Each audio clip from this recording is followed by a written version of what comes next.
Let us hope so, because we're having some technical difficulties behind the scenes, which is why you don't see the cards of the drinking and playing as we usually would, because that does not work in Restream, which is what we're trying to use. So I would like everybody to let me know if they see between. So I've been using Restream this week and last week and the week before. I'd like people to let me know if they see a degradation in video quality or audio quality in any of those three streams. I think I have fixed that problem.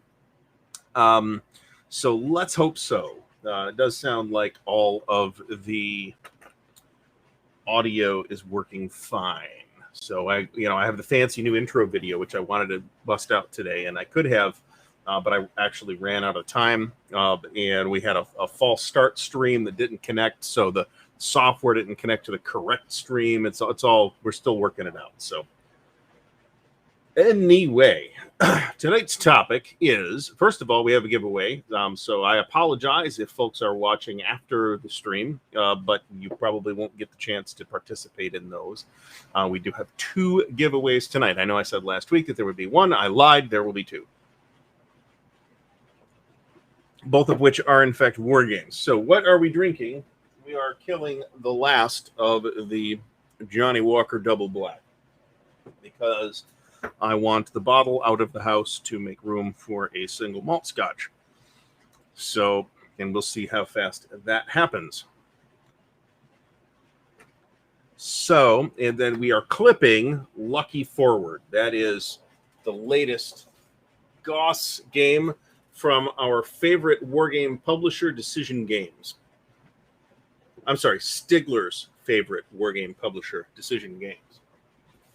So this has been sitting around for a while because I ran out of trays, because I use the plastic container store trays for these games, and I did get some, so we're able to finish this up and clip the remaining two counter sheets that we have. There are some marker sheets that I'm not going to bother to clip.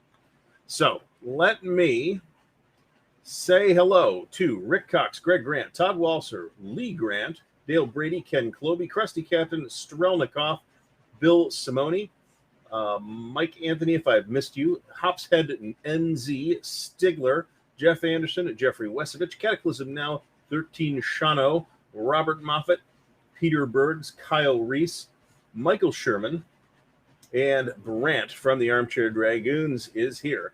As well as Missing Seattle, Lind Pratt, and Fucko. Welcome, Fucko. So, and double hello to any friends at the Consim World Expo who may be watching this evening. That is going on right now. And autofocus off. The camera keeps jumping back and forth, slightly out of focus when I lean back. That's a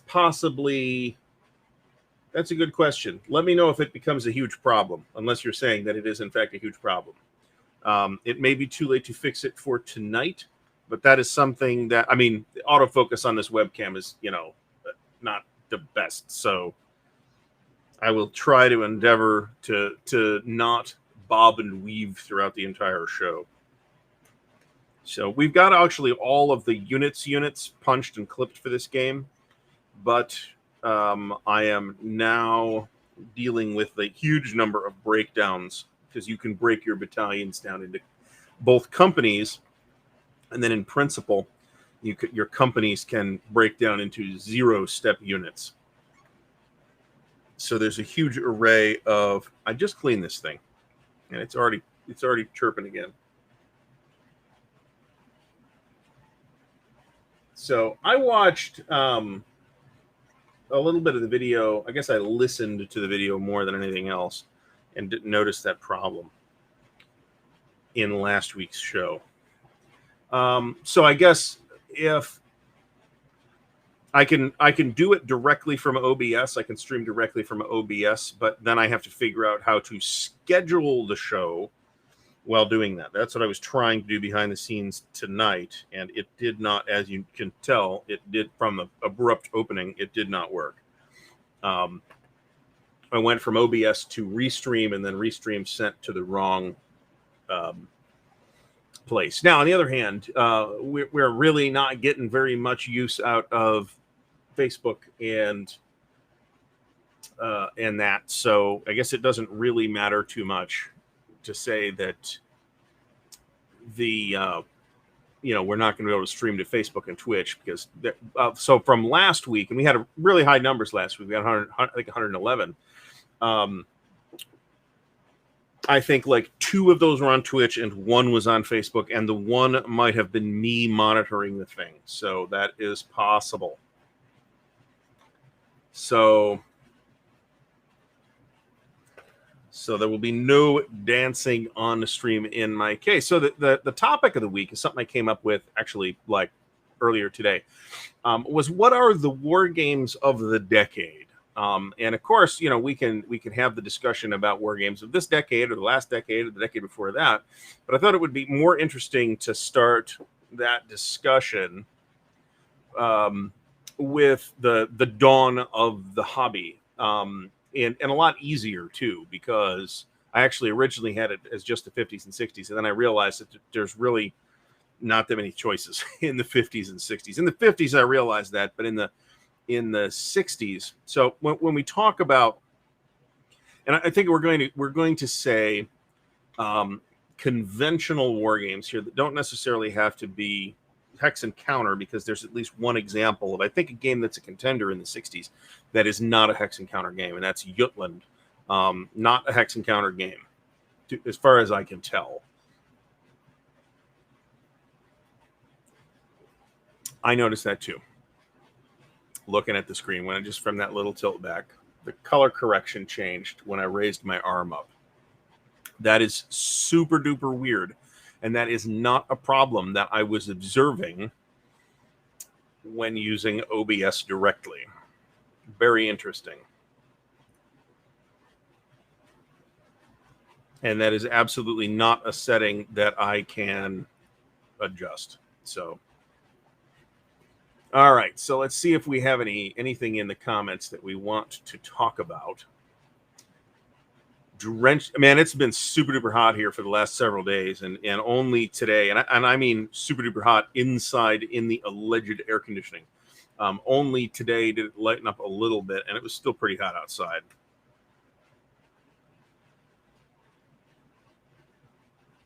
So this is not the regular Johnny Walker Black. It is the Johnny Walker Double Black. It's a different blend. It's a bit peatier than the regular Johnny Walker Black, which I think Johnny Walker Black is absolutely fine Scotch drunk neat. Completely comfortable with that. Johnny Walker Red, I wouldn't drink that neat. Mix that's for cocktails. So Kyle Reese, you did miss last week's counter clipping stream, but if you did miss last week's counter clipping stream, we have another major giveaway this week as well. We're giving away 2 games, and we'll do one around 8:45, 8:50, something like that, and then another one around the end of the stream. Don't quote me on the exact timing. You might miss it if you step away and go to the bathroom, but I'm not going to do it in the next couple of minutes. So, so Stigler is expressing his staunch support of products from Decision Games. Stigler has been holding out on us, by the way. One of the pictures that somebody sent me from the Consim World Expo is a picture of the in development Great Battles of the American Civil War game on the Battle of the Wilderness, which we had heard nothing about. See, Stigler could be giving us all the inside scoop, and he is keeping all of this stuff a secret.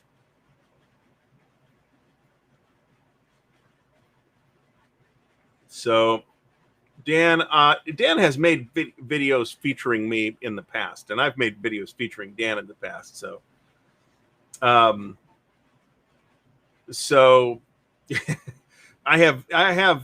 think once accidentally not put chits in the coffee for games with a draw cup, but I threw a chit in the tobacco juice one time, and that was gross. And we put the game away after that. So when we start talking about the dawn of the hobby, we're talking about the heady days of 1954. The first commercial war game was Tactics from Charles S. Roberts. At least that's how the conventional story goes. Now there were certainly war game-esque things coming out, around that time. But feel like, looking at that list, and I did look at that list on BGG, that we would consider those games, early as they are, to exist outside of our space and in something much more like the same space that things like Risk and Stratego occupy. Catch up to have the chat. So Stigler has mentioned a couple of things that I think are worth a mention in that discussion for the 60s, including Stalingrad and Gettysburg. Game sale update, I just need to get it done. And right now there is a house reno thing that is a higher priority than that has to get done before I can do the sale, film the sale video. That's the problem there. So just to guard I've always wanted to go to Concert World Expo, but it's an expensive vacation, frankly, and I have not either been able to afford it or had the time or whatever. And now, of course, this year it's at a non-standard time of year. So, but one of these days I will get there. The Battle of the Wilderness is not the Battle of Shiloh. The Battle of the Wilderness is the Battle of the Wilderness. Shiloh is out west. The Wilderness is out east. Yeah, there's actually a map and counters on a table in Tempe on the Wilderness. Now that's fantastic news. I'm delighted to hear that whoever is running the GB ACW thing right now for GMT has more games in the pipeline. I am very happy that that's the case. So let's try and get caught up here. Okay, very good. We're now caught up on the chat. Jackson and Corinth is tough to find. That's true. That is hard to find. Actually, Drive on Washington is as well. And there is very few games on Monocacy Junction, actually. The Drive on Washington, and then the Line of Battle series game To Take Washington, which is, I think, not as good a title, but does cover Fort Stevens as well as Monocacy too. So there's that. So it's got a bit different scope than Drive on Washington did. I don't think Drive on Washington covers Fort Stevens. I have never played it nor owned it, so I can't tell you. So Dick Whitaker, as Stigler points out, Dick Whitaker is at the helm of GVACW, and he's running it like clockwork. Into the Woods is his design. There is much more in the pipeline than I suspect. No, I suspect that there's quite a lot. I just don't have any information on any of that.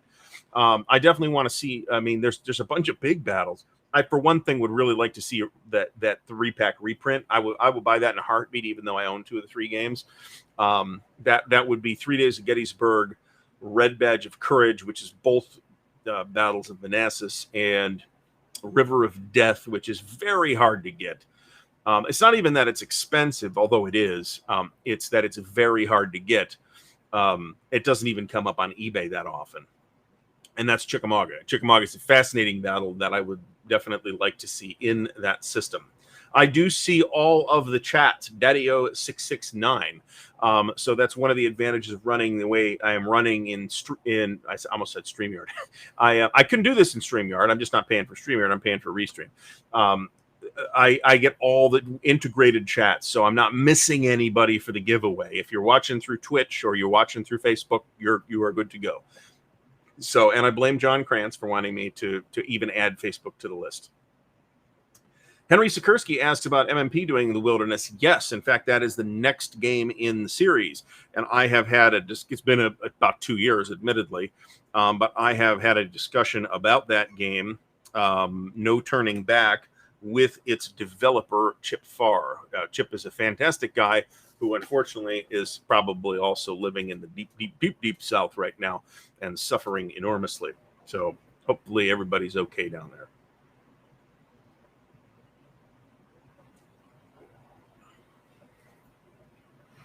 So I hope the tri-pack does happen, to be blunt. All of those games go for premium prices on the third-party market. And I would very much like to have updated versions of them. And to be honest, having done the 3 Days of Gettysburg thing, I think it's a very solid game. I think it would benefit from an additional development pass, from adoption of the new version of the core rules, which I think are better. There are some map errors, like the names of the terrain types on the terrain key do not line up with the terrain types on the map. And frankly, you could use more scenarios. You really, I mean, I understand the challenges with that system of scaling it up and down because it's a chip pull system, but those are easily surmountable challenges that I would like to see. Okay, let's Brent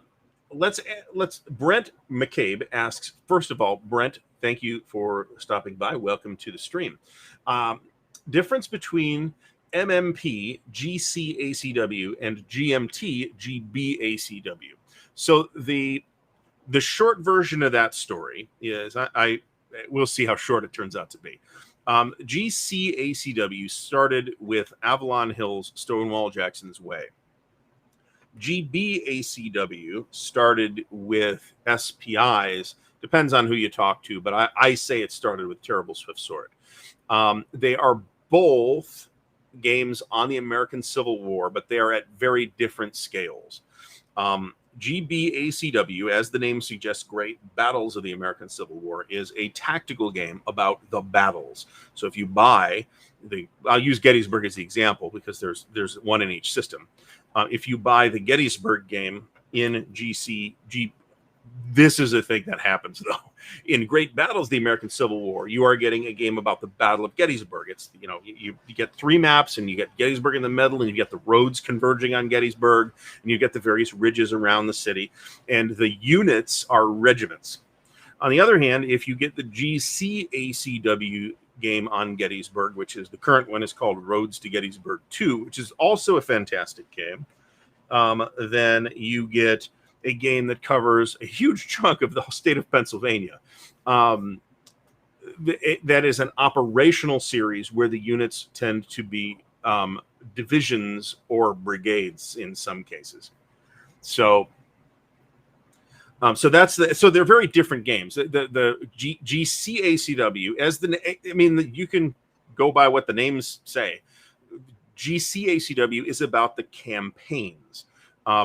The battle rules are a bit detailed and fiddly, but you're going to resolve that Battle of Gettysburg with a couple of die rolls, right? It's probably not one, but it's probably not, a million die rolls in a lot of detail. You're going to resolve the whole thing in a couple of minutes. In Great Battles of the American Civil War, Gettysburg, you're going to spend months playing that battle out, right? So they're both really good systems. The more interesting comparison is between GBACW and Line of Battle, which is also from MMP and the Gamers. Dean Essig design, great game. That warrants a more detailed discussion, which I'm not going to have, but Nate at Wise Guy History has done that video. So go check Wise Guy History's out. Reverend Moffat is headed to Gettysburg September 13th. That is pretty awesome.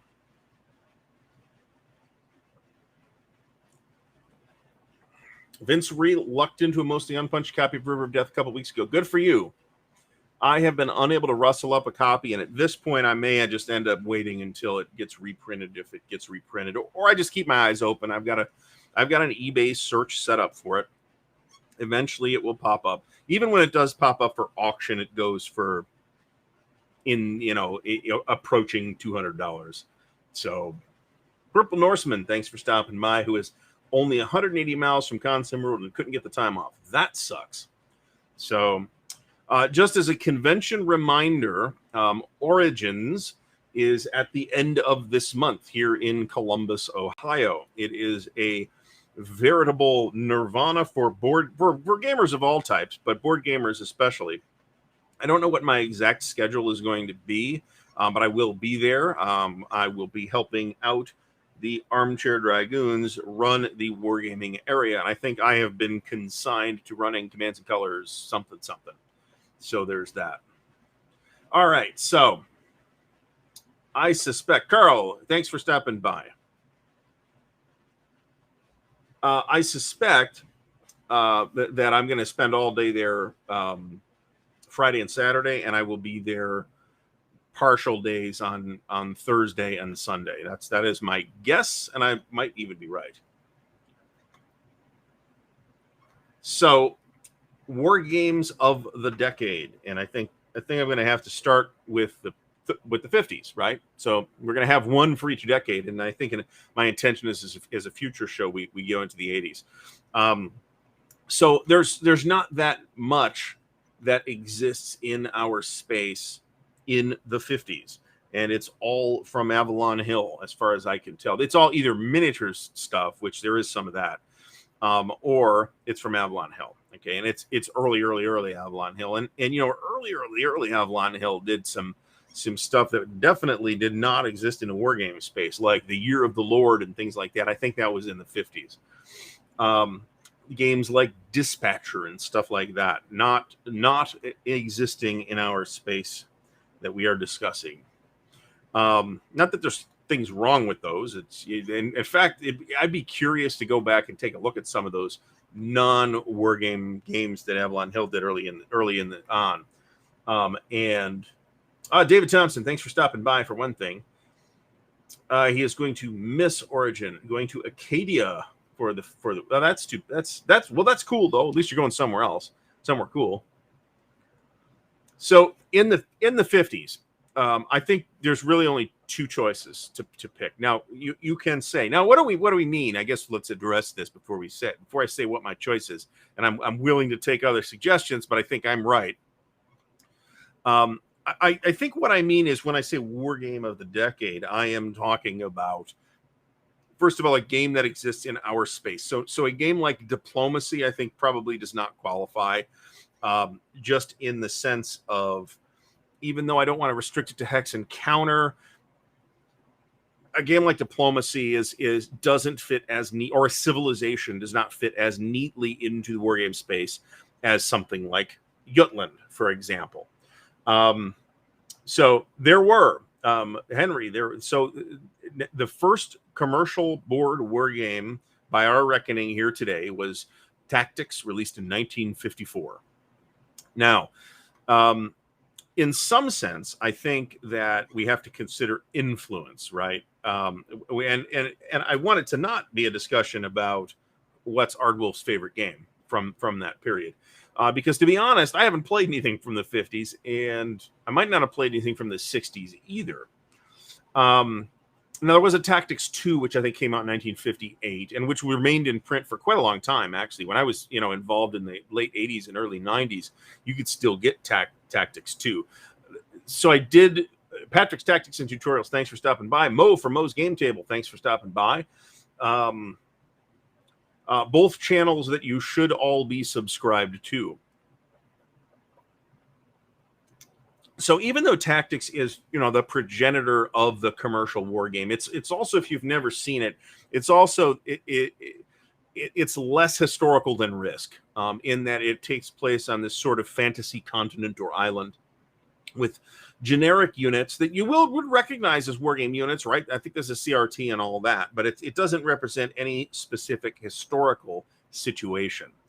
Where Gettysburg, released in 1958, does. Now, in an interview in the 80s, Charlie Roberts said that Gettysburg was the first and probably not, presumably Charlie hadn't heard of Fresno Games Association, but he said it was the first and probably last game to be released with no playtesting whatsoever, which actually, if you're familiar with the lineage of Gettysburg games from Avalon Hill, makes a lot of sense, because that game got redesigned every 10 years or so.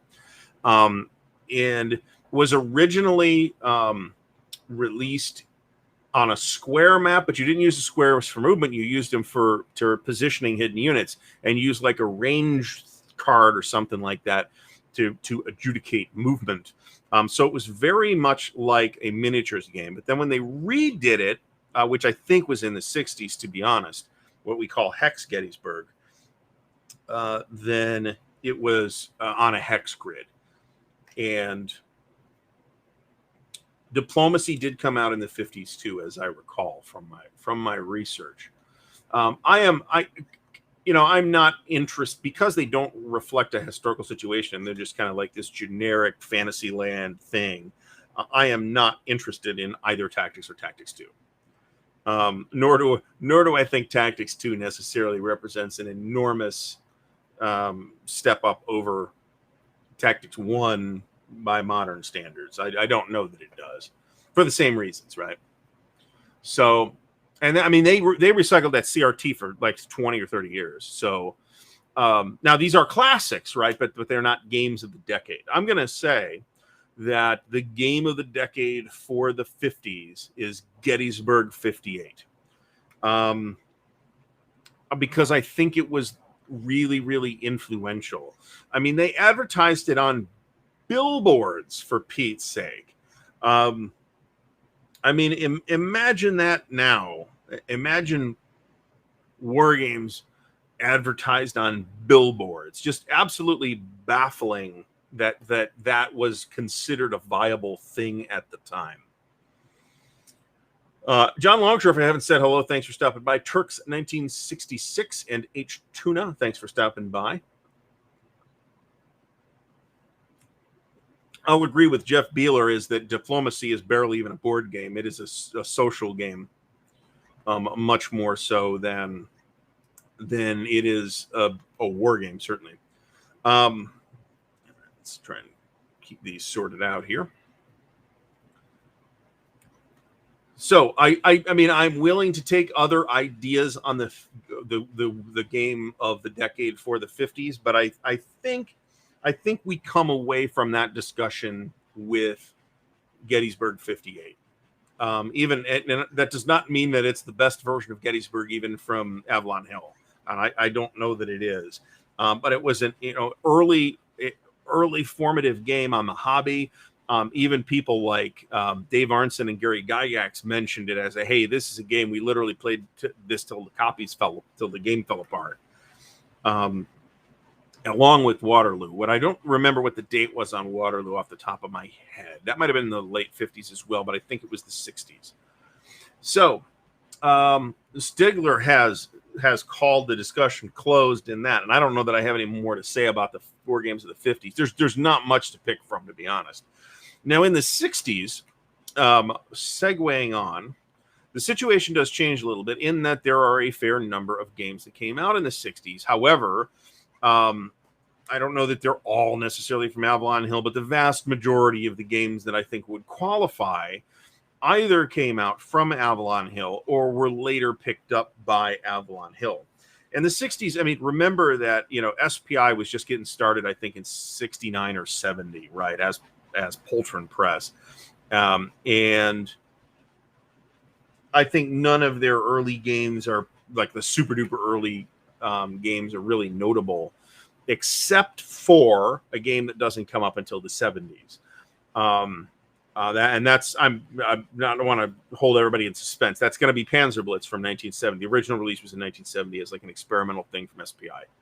So, and I think that's a serious contender for the 70s, but we're talking about the 60s right now. So if we look at the 60s, we're going to find that I had this pulled up on BGG, and it's you got to kind of pick through it in a weird way.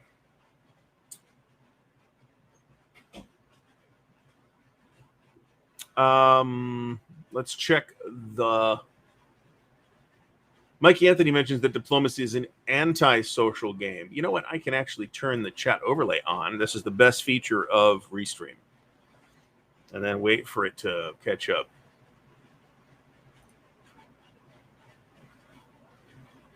Except it's not working.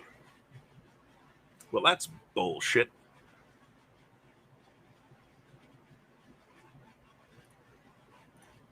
This was literally the feature that everybody said, oh, this is neat. Cool. We can see the chat. There we go. Okay, so it's going to take a few minutes to catch up because it won't show the old chat. All right.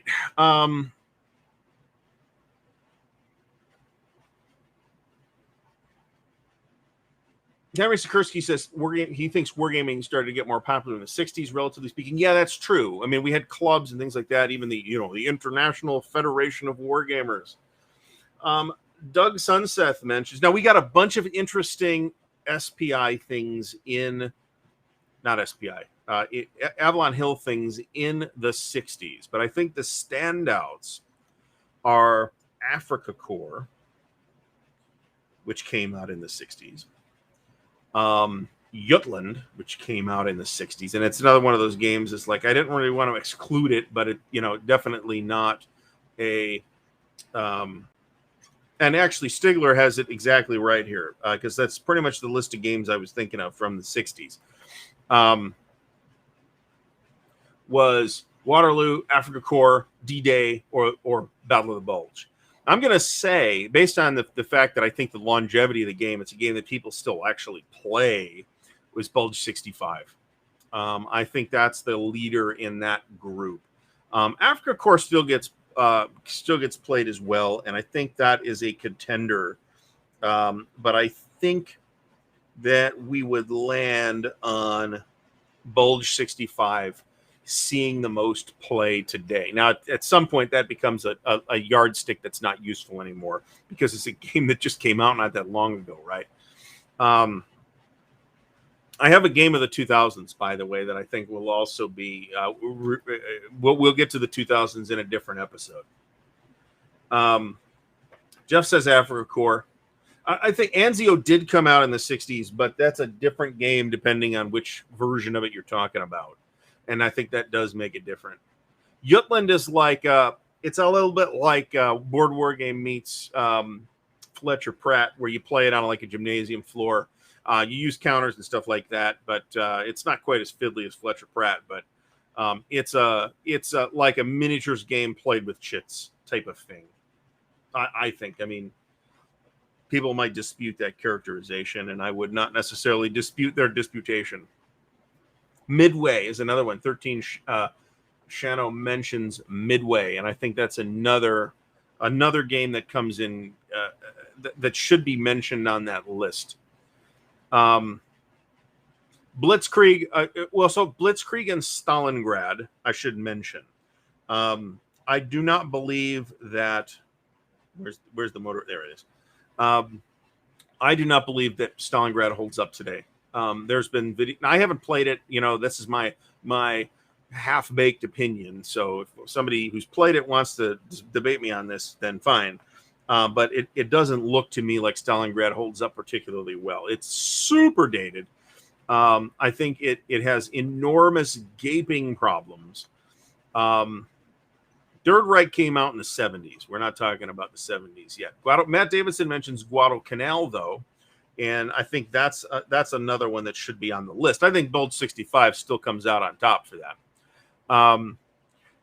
And other than Stalingrad, we have Blitzkrieg, which is, I think, another one of those Fantasyland games that I've got just no particular interest in.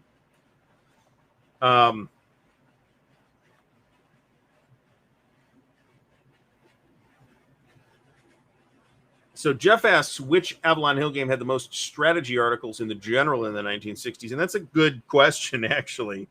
That might tell us something. But, I mean, Gettysburg 58 got redesigned every time it was re-released. So, I mean, that tells you something right there.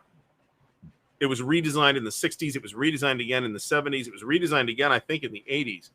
So, and they're all fairly different games. The interesting looking one, I think, is the one from the 70s. That's the one that Gilbert Collins has done video on. So if you're interested in looking into that, then by all means, if you're into Civil War games at all, you should definitely be subscribed to Gilbert Collins' channel, because he has done a ton of content on a lot of Gettysburg, but a lot of American Civil War stuff in general. So I'm saying, like I said, I think if we look at games that still get played, which I think for the 60s and maybe the 70s is a barometer that we can usefully use, then I think Bulge 65 ends up on top, and I think Africa Corps is probably a close second. Todd Walser has played Bulge 65 at Buckeye Game Fest a few years ago. I may remember that, actually. I'll also mention, I'll give Gilbert a plug on this too. Gilbert is also the designer of Mr. Madison's War on the War of 1812 from GMT. He's got a game on the American Revolution called War for America coming from Compass Games. That is one of my extremely highly anticipated games whenever it comes out. I don't know when that will be. But I think I think there's still a shot of it coming out this year. So All right, so and I think we have literally listed everything. Jim Orzowski says Jutland, which I don't. I'm shocked that Jim didn't. Thanks, Jim, for stopping by. I'm shocked that Jim mentioned Jutland. Actually, that is like totally up his alley, since it's very, very Kriegspiel-like. When did Mike Anthony asked about 1776? That came out right around 17. I mean, within a year or two of 1776. So that's a game from the 70s. Nevertheless, and I think 1776 is a pretty cool game, actually.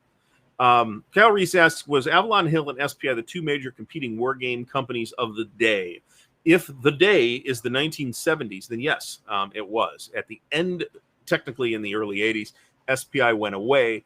Avalon Hill stuck around for the 15 to I think they went away in like 1998, something like that. So Avalon Hill was around for quite a bit longer, both before and after SPI went away. SPI was a company characterized most readily by its brilliance. They were enormously innovative, and both of my nominees for War Game of the Decade for the 70s were SPI designs and Dunnigan designs that ended up landing at Avalon Hill.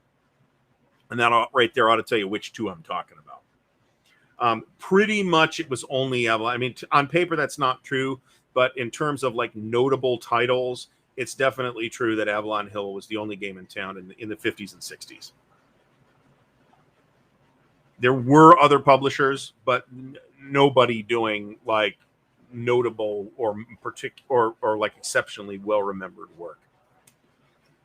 Robert Moffat says, you got to mention SOA. I'm not sure what SOA means. So when we start segueing into the 70s, this is when the wargaming field really blossoms, right? Not only do you have SPI and other companies, but as Todd mentions, GDW comes out in the 70s.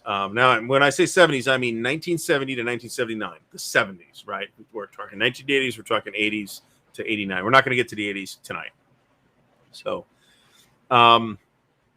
Storm over Arnhem, I thought, was the 80s. I could be mistaken about that. You could correct me on that. That's certainly an interesting game, and I think a game that I think holds up very well.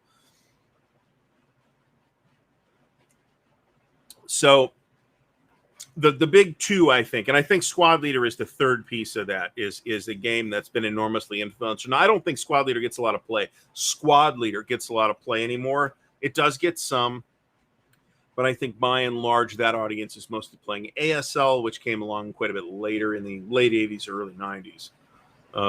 Something like that. I'd have to look up the exact date, but I didn't do that research because we're not talking about that this week. Napoleon's Last Battles. I mean, there's a pile of Jim, of course, says Napoleon's Last Battles, and you know, I'm going to say that whether it's the game of the decade or not, it's a personal favorite from the 70s. In fact, I would say that for me, the game that holds up the best in terms of interest from the 70s is probably Napoleon's Last Battles.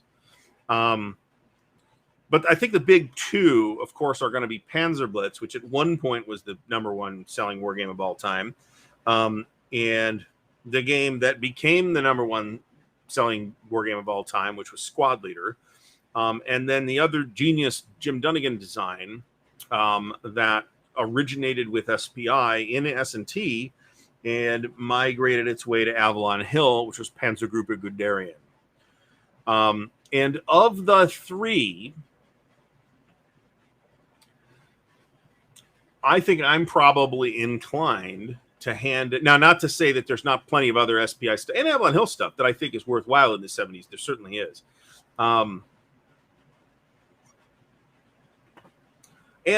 don't forget that the 70s were the decade of Dungeons and Dragons, in which the hobby changed very dramatically over the course of the last 5 or 6 years of the decade.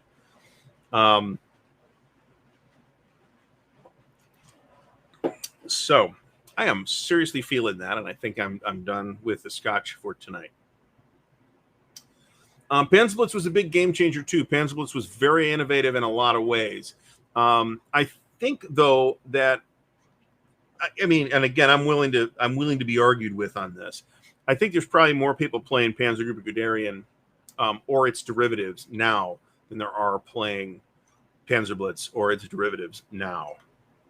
And I also think that the 70s is probably the decade in which is the last decade in which that can be a useful measurement, by the way. Stigler mentions War in Europe, Terrible Swift Sword, and La Bataille de la Moskva. I definitely think that that La Bataille de la Moskva is a very influential game. I mean, certainly it is for me because I play monster games, right? So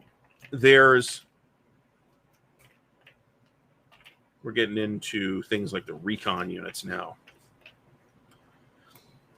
And at least some people will tell you that La Bataille de la Moskva was the first monster war game. I'd have to look up whether, I mean, it's clear provenance, right? War in the East was early, but not quite as early as either La Bataille or Drongnach Austin, which was, of course, huge. Panzer Blitz win. John Longshore mentions Panzer Blitz wins for best box and components. It does have a great box, I'll give you that. But of course, that's the Avalon Hill version and not the original SPI version either, which wasn't even called Panzer Blitz at the time. War in Europe, I think, is also noteworthy. I think SPI became probably too focused on monster games at some point, and that led them down the road of a few notable missteps like Campaign for North Africa. And even the next war, which bluntly is a mess. And honestly, I mean, War in Europe is kind of a mess too. And, it's still sitting here because I'm still clipping it. But, and even the components of that, War in the East, War in the West, even those are big. But it's riddled with problems, right? And Next War is as well. I'm not sure that any of those SPI monsters, the soapbox monsters, released free of issues. I think that's one reason why the Terrible Swift Sword system, which got adopted rather quickly to other battles, in a couple cases, much, much smaller battles like Kernstown, the game started to change pretty fast after initial release of Terrible Swift Sword. So Invasion America, that's the SPI. There's a pile of games with similar titles. I think you're talking about the SPI game. Now there's another thing with that makes SPI games more attractive than they might be, right? And in that, a lot of them are really very easy to play. Now, obviously, Campaign for North Africa is the big glaring exception to that. But even War in Europe, for what it is not really that difficult to play. It's not hugely complicated. Flat Top's another one that's a 70s game. But that's a good point to mention Flat Top, because Flat Top came out of Battle Line. And Battle Line emerged in the 70s as well as a war game publisher that was doing a lot of really interesting and innovative stuff. Flat Top and Trireme came from Battle Line. Still, one of like 3 games about naval warfare in the ancient world. Wooden Ships and Iron Men, still, according to lots of folks, the seminal game on the topic of Age of Sail battles. And those even if you could levy many criticisms against it. One of the things that came up on Twitter today was Breitenfeld, the early SPI Breitenfeld that showed up in S&T. And it's a very primitive game, right? But it's also very simple to play. You play it in an hour or two. So you're not. It doesn't maybe give you as much detail as say the Breitenfeld out of Line of the North, or the Breitenfeld out of Musket and Pike, or any of another number of other treatments of that rather famous battle. But it also doesn't ask that much of you. It's a light, fast playing war game, and there's a lot of SPI titles that fit into that space. I don't know that if any of them stand out over the others. It is the 4 games in Napoleon's last battles, but I mean that could be that I am a devoted follower of the current iteration of that exact system that makes me say that. So things like a lot of the quads, Crimean War quad, the 2 blue and gray quads, very easy to play. Remember that there were 2 different Napoleonic quads, Napoleon's Last Battles and Napoleon at War. So there's a whole bunch of Napoleonic battles. There were a couple other oddball games that fit into that system. And in fact, I think there was at least one other game that fit into the Wellington's victory system as well. It's a much smaller battle, which might have been Ney versus Wellington. Not sure about that. That's a game that passed through my hands at one point, but it's been a little while. Fury in the West is another game Vince mentions that was originally from Battle. I mean, as far as I could tell, Avalon Hill just bought Battle Line outright and reprinted a lot of their games. I think not quite all of them. Air Force and Dauntless were another one that came out of Battle Line. And Yaquinto, right? Yaquinto was publishing stuff early on as well. And I'm not sure that was the 70s, though. Doug says Ogre, but I don't know that Ogre exists in the kind of space we're talking about, to be honest. I don't know that it doesn't, but it's it's a science fiction game. It pretty much plays like I don't know. I haven't played it, and I haven't played it in 30 years probably. So I feel like if I said much more about Ogre, I would kind of be pulling the information from my ass. So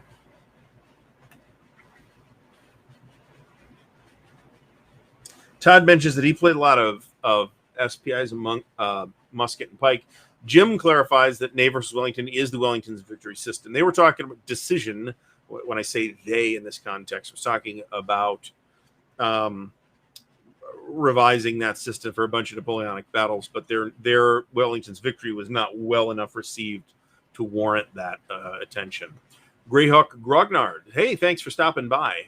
He has a very nice channel too. If you're into old school RPG stuff, check that out. I have been following you for some time, quite a long time actually. Mentions that Ogre was not a monster game until the Kickstarter. Yes, that's true. And neither was Car Wars. I mean, back in the day, you had these little tiny boxes that came out from Steve Jackson, and I think clearly Steve, in that context, at least, was influenced by the micro game packaging of metagaming that he started with. Ogre is a fine game. There's nothing wrong with Ogre. Starfleet Battles would, I think, have been 80s. I could be mistaken. I would have to research that, but I want to say that was 80s. I could be mistaken about that. Same with Starfire. I could be putting that in there too. I never owned anything at any point, beginning to end, from metagaming. I certainly was aware of some of their stuff. They did some. I mean, the Fantasy Trip, for example, was something that looked interesting to me back in the day, but I never got any of it because I, a 10-year-old kid, I had no money. So, first version of Starfire was in the 70s. That makes a lot of sense, actually, that it predates SFB for a couple years. John Longshore says Napoleonic games require miniatures, a red piece of cardboard with a white X on it. I mean, there are certainly people, I disagree totally, but there are certainly, there's 2 different denominations of infantry breakdowns here. Poop. All right, we're going to have to figure that out. Starfist, I remember that. I've seen a lot of those games. Ambush had a big following, but Ambush was definitely in the 80s. Now in the 80s, right, we SPI goes away at the very beginning of 1982. So we only have like 2 years, really not even a full year in 81 of SPI output when we start talking about the 80s in preparation for that future show. but we still have, kind of the last first flowering of wargaming was the 80s, where we had companies like Yaquinto. GDW was still around, of course, at the time. Avalon Hill, of course, was still around at the time, and we had companies like Task Force Games and stuff like that. Feudal is, I think, not a war game. It's more of like an abstract strategy game, like checkers. But back to the 70s, before the SPI died for your sins. Was that the Greg Kostikian article, or was that a farewell to hexes? That very memorably wrote up the what Greg saw at the time was as the causes of SPI's demise and the predicted death of wargaming. And I bought into that death of wargaming thing for a long time too, to be honest. That's what got me away from the hobby for 15 years. And then I started looking at it and I'm like, oh, there's actually still rather a lot of wargaming happening. And now the board game boom has resulted in a rebirth of interest in wargaming. I want to make sure I've got all the infantry out of the sheet here.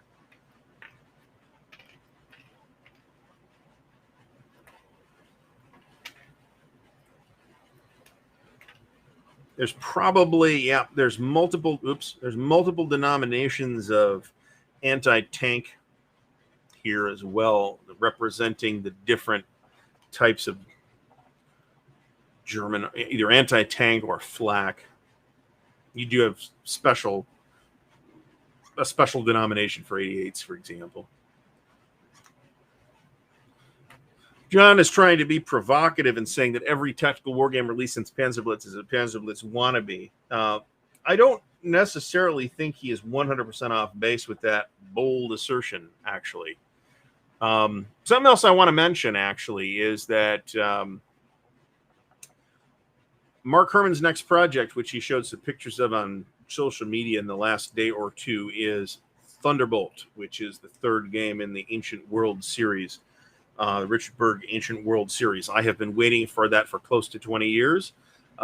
So I am very, very happy with the fact that Mark and Alan Ray, the developer, are going to finish it, but also that it's now actually being worked on. Stigler says he'd argue that the current crop of small tactical World War II games all improves on the original Panzer. He says Panzer Bush. That might be autocorrect, stepping on Stigler there.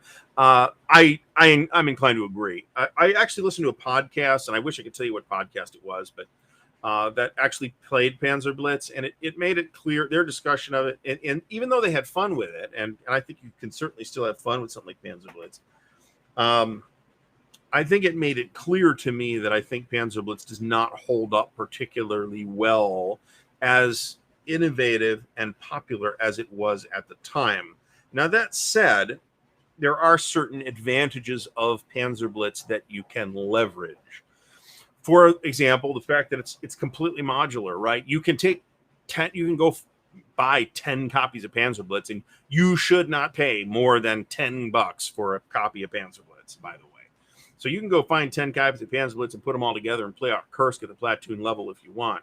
I don't know if I'm not actually sure that 10 would be enough, but you get the point. That's something that you're making a lot of concessions to abstraction when you do something like that, obviously, because it's abstracted geomorphic map boards. But you can nevertheless do that, and that's neat. And there's not really that many tools to do that with nowadays. It's certainly much. I've seen people do that kind of thing with ASL and with Lock and Load Tactical. And those are harder to do it with. For one thing, because you can't go get a copy for $10, right? So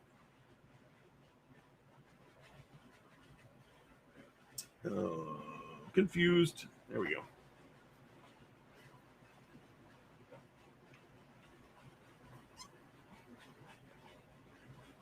If someone was asking, one of the problems with the chat overlay is I only see about the top 4 messages at a time. So I can still see this chat on the side, but I have to scroll through it. I am, in fact, clipping Lucky Forward from Decision Games. Kyle Reese mentions the failed prediction of computer games making war games obsolete. That is absolutely a thing that proved to be fictional. But a lot of people, including people like Jim Dunnigan, bought into that. If you read the complete Wargames handbook, he pretty much predicts that. Greyhawk Grognard, would I consider Kingmaker a war game? Yeah, I think I would. I'd consider it close enough. I'm not super duper invested in really, really fiddly definitions of war games designed to exclude whatever games it is that I don't like. But I think that Kingmaker, abstract as it is close enough, I think, to fit into the category for the purposes of our discussion here today.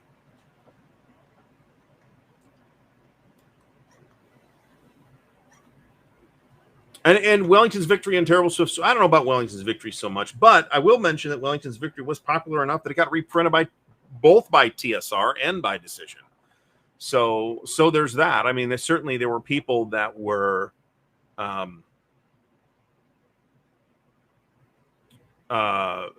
fans, right?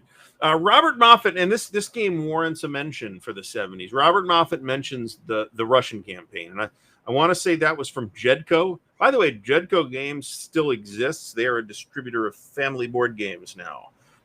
Far cry from their presence in the 60s or 70s.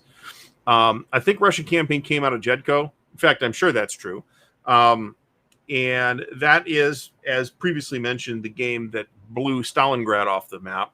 And I mean, Stalingrad is a weird game for a whole lot of reasons, some of which are that it's totally just really broken, but also because that's interesting.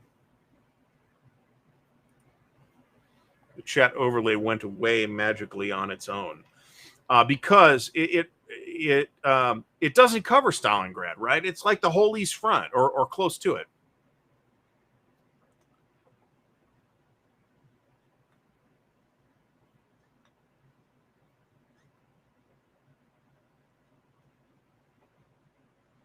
So, I mean, you kind of got lied to on the box cover of Stalingrad, right? You were getting something different. Russian Campaign is a game that is a classic and still holds up really well today. And I think it's interesting that of the Avalon Hill selections for the 70s that we could talk about, they're like all games that were originally published by other publishers. I don't think any of them, except Squad Leader, originally came from Avalon Hill. So Mo mentions this, so I might as well say this just to keep it clarified. So you can rustle up, a copy of the Avalon Hill Russian Campaign for not too much money. You shouldn't pay more than about $20 or $30 for it in reasonable condition. But there are two new versions of Russian Campaign in the pipeline. One is from Compass. And I'm going to guess, and I don't want to make anybody mad saying this, but I'm going to guess that there was some politics behind the scenes going on here, because the one that's on the GMT P500 list was going to be by Consim Press, which is John Kranz. And then John Kranz took a job with Compass. So I do not know what kind of machinations had to occur behind the scenes on any of this stuff. But I suspect that machinations had to occur. So there's the original Jedco version that's coming from Compass, and then there's the new deluxe version of Russian Campaign coming from GMT, which is supposedly going to the printer soon, but it's supposedly been going to the printer soon for quite a long time. I do expect it will eventually be published. It's been sitting around on the P500 list for so long that the deluxe edition now feels pretty undeluxe. I think a deluxe edition now, if you call it that, it's going to have mounted maps, and it doesn't. You can buy separate mounted maps, but it just languished for so long. It hit its number ages and ages ago. Now Mo says that, and Mo has been talking to these guys, so I'm going to take Mo's word for this. That the Consim Press original Jedco version of Russian Campaign has been in the works before John joined Compass. So Greyhawk Grognard says the creature that ate Sheboygan. So I have often mentioned that maybe tonight is not the night for this discussion in detail, but I find a lot of the science fiction and fantasy stuff that was released by SPI specifically, but even by Avalon Hill in some cases, to be really interesting, including the RPG stuff. I think that, for example, as problematic as Powers and Perils is, there are nevertheless some fairly neat things in Powers and Perils. And I think I kind of have an idea to do a video on that at some point. And I've got 2 copies of it. So, and actually just got, did I put it upstairs? Yes, I did. It's right here. Just reacquired this from eBay. It was relatively inexpensive. This is the one of the 2 adventures that they published for Powers and Perils. This is the boxed really campaign. You're up against an interesting lich. This is actually really neat. The adventure that was in the box set was really neat too, actually. Mechanically, boy, it's tough. It's tough to play. Magic Realm is one that comes up a lot. I think Magic Realm is a game that more people want to like than have actually played it or actually like it. That's my notional idea of Magic Realm. All right, so let's see here.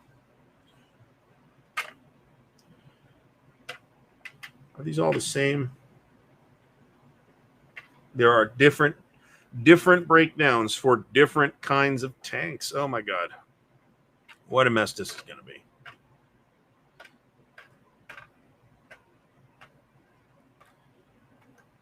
Fortunately, in the Container Store trays, these pack fairly well. HB, the mysterious HB. Talisman. John Madison mentions Talisman. Talisman's definitely not in the kind of space we're talking about, nor is Dark Tower. I played Dark Tower back in the day and thought it was really, really cool. But I want to say that may have even been before my exposure to D&D, but I wouldn't swear to that.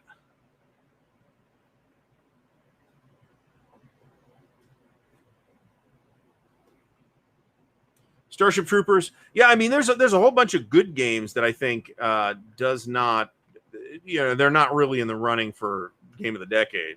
I mean, what's a good SPI? So another thing that came up in a recent discussion, I think on Facebook in this case, was Operation Patton's Third Army, one of the Victory in the West series games. And I think those are really strong games. I think that hold up very well. I think they are not contenders for Game of the Decade particularly. So I think these are all the same, or we're calling them all the same. 3 different types of engineers. These are all going in a GMT tray for the moment, but that is not their final resting place.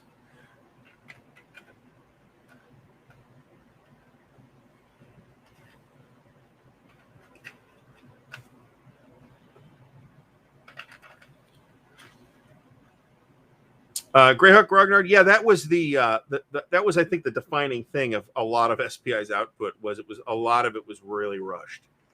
And in a couple cases, at least, they gave it a little bit more work before Avalon Hill put it out. And there's a pile of stuff that Avalon Hill put out. How am I going to do that? Hold on a second. We see we're disorganized, like those people at the fast food restaurant. We're about to do a giveaway. We're a few minutes late on that, by the way, but it is what it is. Let me add.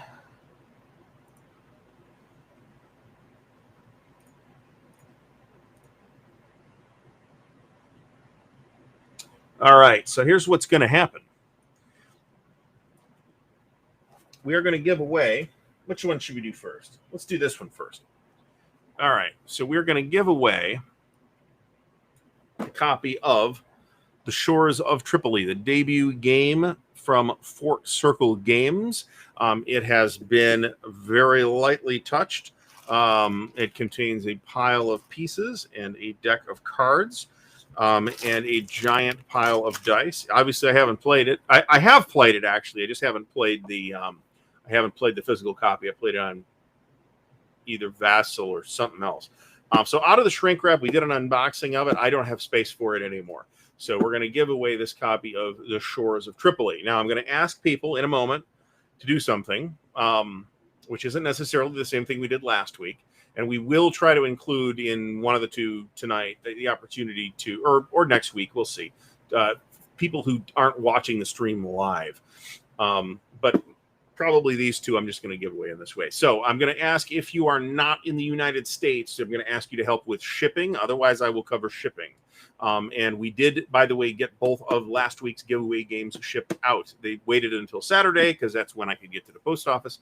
But they are nevertheless gone. And I am delighted that those folks will get to enjoy those games. So I am going to have people, you may start now. I'm going to have people put numbers between 1 and 100 in the chat. First come, first serve on your number from 1 to 100. And then we'll give it a few minutes.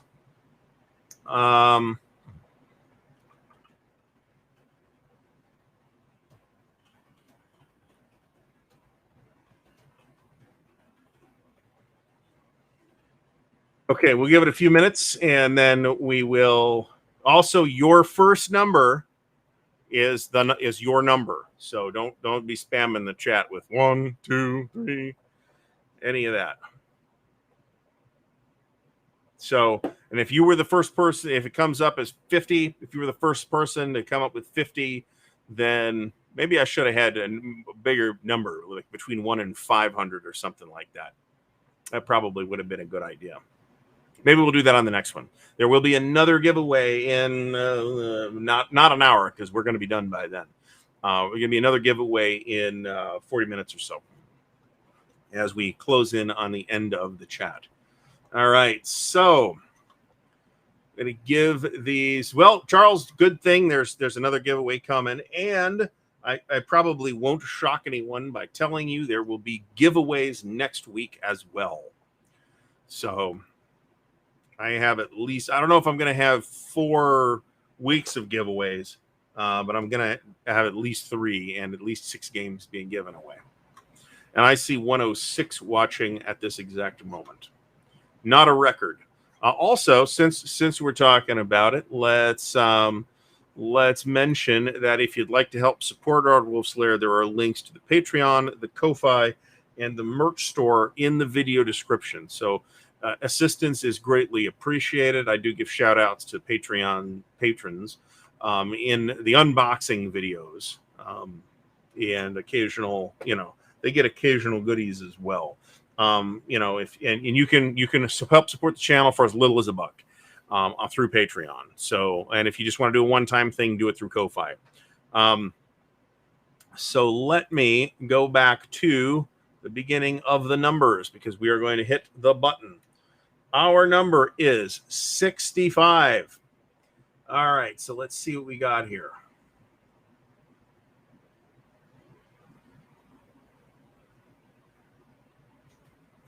I see some that are pretty close.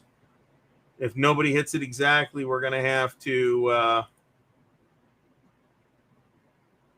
All right, Doug threw it in at the last second. Doesn't matter. If nobody hits it, we have to figure out how we're going to handle it. It's not like I thought that. Daniel Silverthorne, I wouldn't have thought of it, actually, but you did. You are the proud owner of a game from last week, so there's that. All right, so nobody got the 65. I'm going to roll the dice again. 85. Going back through the numbers. You cannot put it back in now. It is too late. It would be nice if you could search in this chat, actually, but I don't believe that function is available.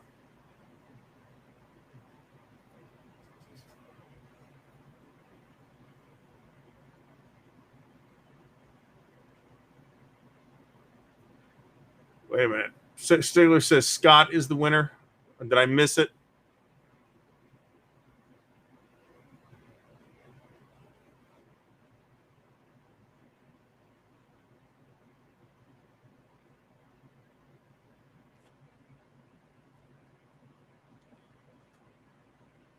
All right, looks like we don't have an 85 either. Damn it. Does anybody have closer than 82? So does anyone have up to 88? Stigler, that was not a legal number. Otherwise, we're going to give it to Tyrell. Because I'm not going to sit here rolling dice all night. This is why I didn't pick 1 to 500, actually, because then we'd be here all night. So, all right, I'm calling the winner. So feel free to argue, but I'm calling Tyrell the winner with his 82. There are multiple 82 to 87s. All right, hold on. Let's figure it out. I see Tyrell at 82. I see Gamer 8567, who is also 2 away at 87.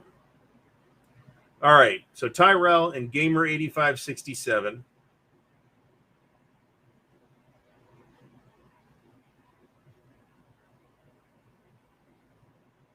are equally distant from 85. All right, so here's what I want you two to do. I should have used the Stigler mentions I should have used the Vassal die roll. That one I could have predicted the winner. All right, so those two, Tyrell and Gamer, I want each of you to put in a number between 1 and 10.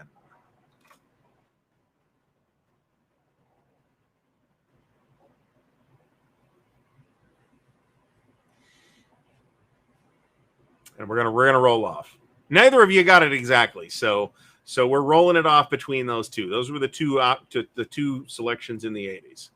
Gamer 8567 gives me a 4. Tyrell gives me a 3. Let's push the button and see what happens. 3. Tyrell comes off with it. Don't worry, Gamer 8567. We have another giveaway later of a different game, and then we have 2 more. In true Wargamer spirit, John Longshore asks if there is a DRM. There is not. All right, so Tyrell, I want you to email me at this address, ardwulfslair@gmail.com, with your shipping address, and we will get the game to you. And if you're not in the U.S., we'll figure it out.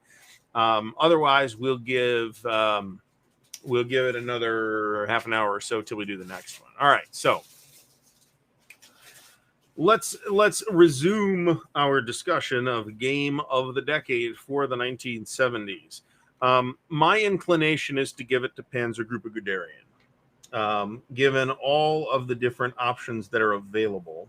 That's not to say that's my favorite game of the decade. I've never played it. Do I have a copy upstairs? I might. I might have a bagged copy upstairs. I think I sold it, actually. That's damn unfortunate. I was considering keeping it, but I put it in this last sale and somebody watched it.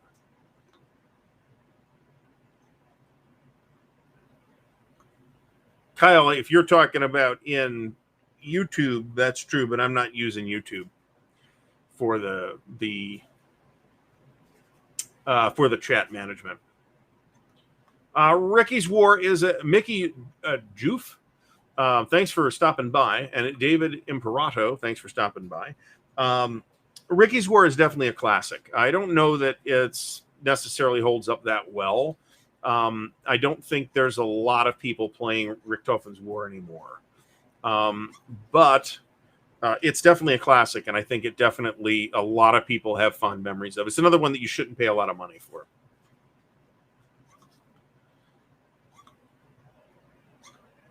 Peter Rushton, this is my reasoning, is that PGG is probably the most influential design of the 70s. And, you know, if we choose enduring impact, then I think Squad Leader muddies the waters a little bit, because we have to then figure out, well, what is the impact of Squad Leader versus the impact of Advanced Squad Leader? And I think that gets to be a complicated question. Very few people are playing regular Squad Leader anymore. That number is not 0, but it's really, really, really small. Strelnikov, thanks for stopping by.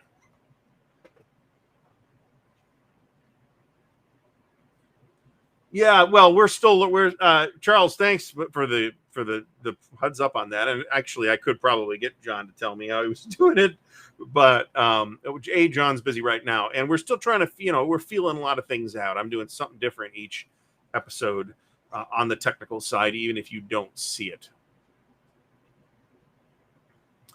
Greyhawk Rognard says that ASL was too much. Well, that's certainly understandable. It's too much for a lot of people. I would say, though, that if you like the idea, there's nothing that says you have to advance past ASL Starter Kit. And the other advantage of ASL Starter Kit is that the Starter Kit number 1 is like, if you can get it from like Cool Stuff or NWS, I'd go with Cool Stuff at this moment because NWS appears to be having problems. I've been talking to people behind the scenes. They're having fulfillment problems. I've got $180 worth of stuff out with them. So I'd really like them to deliver those. But if you can get it from Cool Stuff or Miniature Market or someplace like that, the price of ASL Starter Kit number 1 is like $22. It's really cheap.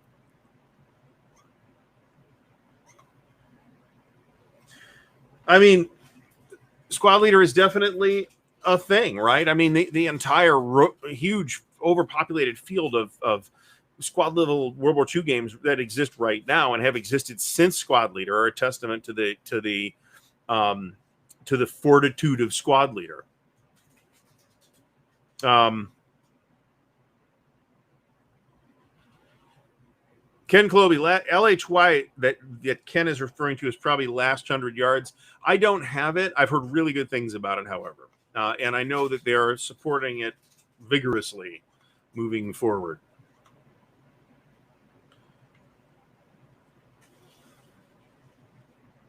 I play Starfleet Battles as well. Maybe I should be squealing more on my Hood Strikes North orders. Now, one other thing with ASL in the context of ASL is too much. It's also too much money. Now, full ASL, right? You can get into Squad Leader ASL Starter Kit very economically. But if you want to get into full ASL, because of the antiquated way in which that product is being sold, and they're selling it in these huge, expensive modules that contain, all kinds of different types of things, scenarios, and all this other stuff. I have heard a very good argument that they should give the scenarios away for free and just say, you just download them, print them off. Here's the scenarios. Boom. Because you can't play the scenarios without the maps and pieces anyway. Greyhawk Ragnard mentions the FOSSA Starfleet combat game. That is a really, really interesting game, actually. As is the related system that appeared in the Star Trek role-playing game from FOSSA. I've got both, actually. And the one in the RPG does some really interesting things with keeping your entire group engaged while the starship battle is happening, and not just the pilots and gunners.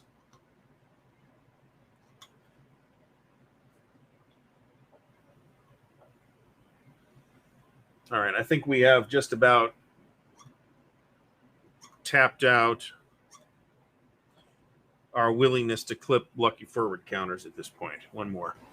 John Madison, I've mentioned Drawing Knock Austin already. Those are in the 70s, for one thing. The originals are in the 70s. The revisions are in the 80s. Drawing Knock Austin and Unterscheiden, and then the revised versions are Fire in the East and Scorched Earth. And I don't think those can except in the context of being early monster games. I don't think those can be meaningfully described as influential games. The number of people playing Europa games, devoted though they are, was always relatively small, just because of the size of the project it is to play a Europa game, right? Again, I say this as somebody with a lot of willingness to deal with those exact same obstacles. But when one compares now on the other hand, as late as the mid to late 90s, you had a whole room at Origins dedicated just to Europa, which is not the case with any other war game except Starfleet Battles, which did actually have a whole room to itself for a long time too. That's not the case anymore. And I do not know what form of drama went into that. Greg Mugen asks, do we have a modern equivalent to Panzer Guderian? So it's not terribly difficult to rustle up copies of Panzer Guderian, but the nearest modern thing, and it's still available last I checked, which has been a few weeks, The Jaws of Victory from New England Simulations. Junta is definitely not in the category of games that we are talking about. Raccoon Tycoon. Yeah, and John says it did lead to the next generation of those games, and that's true. Certainly, had there not been a Europa, we would not have seen the East Front series, or indeed probably OCS. But I still think the monster game audience is so much smaller than the audience for things you could play in a sitting or two, that I think I'm reluctant to accept, insofar as to say, these games are important because there are monster games still today.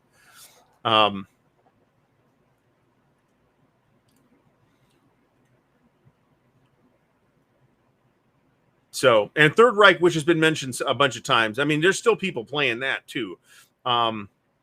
But I will also say that's been Third Reich is another game where the water's a bit muddy, because the love gets split between the original Third Reich and then Advanced Third Reich and Empire of the Rising Sun, which were the sort of expanded versions that Avalon Hill did, which I've played. And then the John Prados' Third Reich, and I don't know if John Prados put his name on the Great Pacific War or not, from Avalanche Press, which is quite a different system. So there's those. And then there's a World at War, which is the sort of current incarnation, or most direct incarnation of that system, which boasts a 200+ page rule book and is very difficult to even approach unless you have a teacher. And also, I don't think Rising Sun holds up that well, but that's me. HB says that the highest rated 1970s war game is Squad Leader, which is not really all that surprising. I mean, there's certainly many Squad Leader partisans. And I do think it's on the short list. Doug Sunset mentions that having multiple successors is an indication of the strong influence of the original, and I'm forced to agree with that. And Jeff mentions that the magazine game, which began to occur in the 70s, is a big innovation in the 70s. Yeah, I mean, that's the other thing, is the games that HB mentions, that Squad Leader and Napoleon, which is the currently available Napoleon game from Columbia Games, by the way. It's a block game, early block, not the first block game, but it's a very early block game. Was also published by Avalon Hill at one point, because everything was. That I think that I lost my train of thought. Oops. So there's that.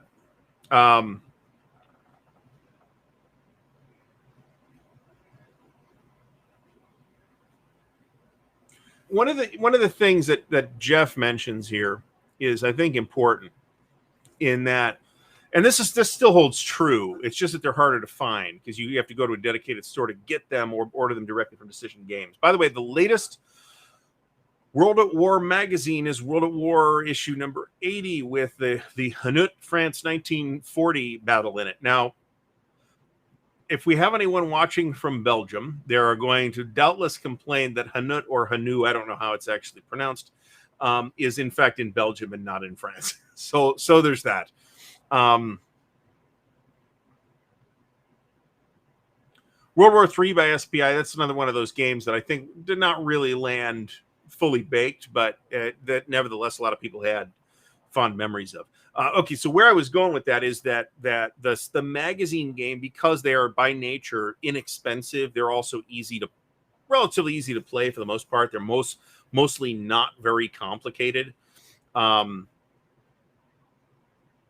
old chestnut says Labatai Dauerstadt. Squad Leader, The Next War, Modern Conflict in Europe, Terror Swift Sword, Battles for the Ardennes. So those are presumably the old chestnuts picks for Game of the Decade for the 1970s. Levitai Dauerstadt, I'm not going to really make any bones about not being the world's biggest fan of the Levitai system, but it's another one of those cases where a big part of that actually, is the sort of scatteredness of the system. In that it's got a bunch of different rules incarnations, and everybody that seems to be into Labatt is kind of familiar with all of them, and they kind of mix and match as they go in a very disorganized way.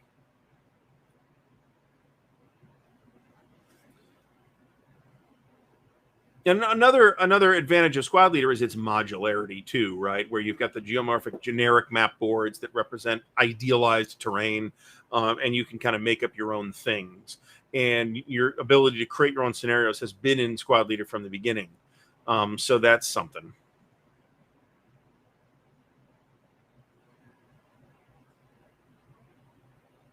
Scott Biel's talking about U-boat.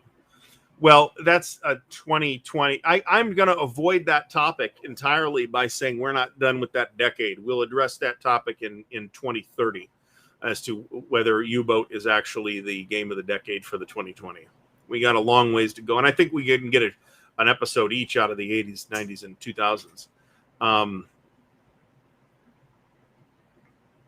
Yeah, I mean, I am a fan of Squad Leader, and I'm going to say I think that Panzer Group Guderian was in not necessarily the more influential game or certainly the more popular game, but I think maybe the more important game.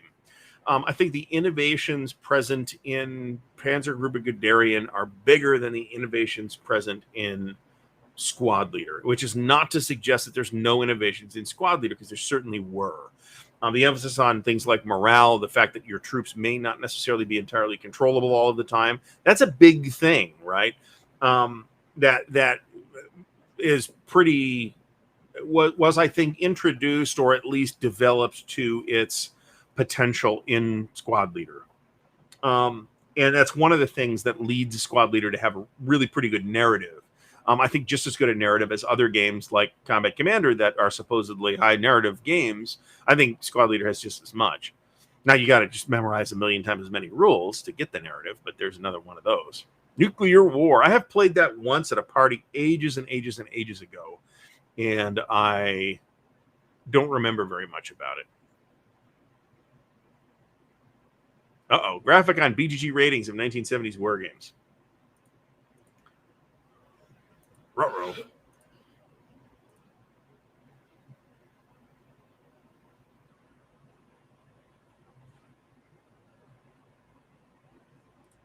me a second here on that. Let me show this graphic, actually.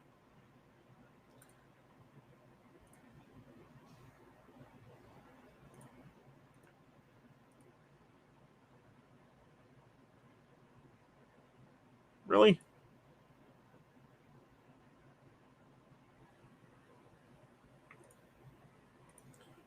Oh, Windows is fighting with me here.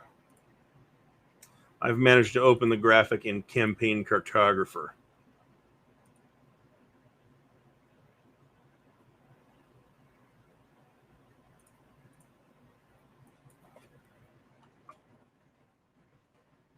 I'm blaming Twitter for this.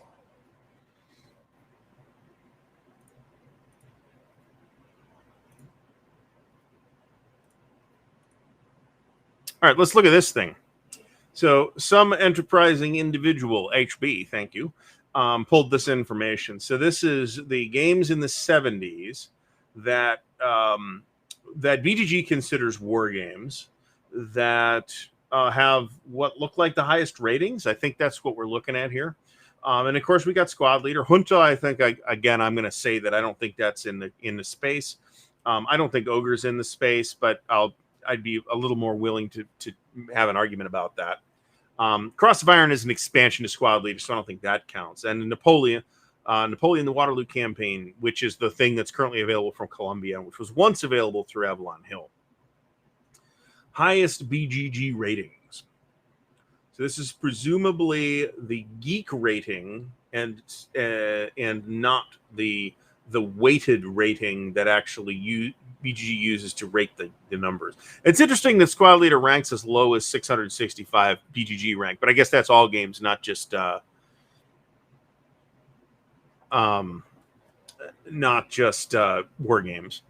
A. Davis mentions that the colon that separates Hanut from France 1940 in the magazine title makes it clear that the battle is in Hanut, but the campaign is France 1940. I'm not sure that's all that clear, to be honest.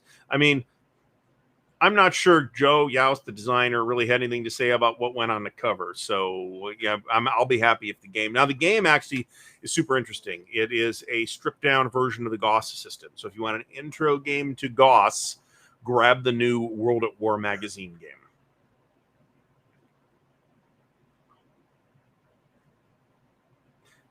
Vince Ree says, not without basis, the BGG is the Yelp of game ratings. So there's a whole... I think I did do a show on... I think I did do a show on the uselessness of ratings, but I certainly will agree that there are many problems with that. So Greyhawk Grognard mentions that, asks if you might not be able to control your troops.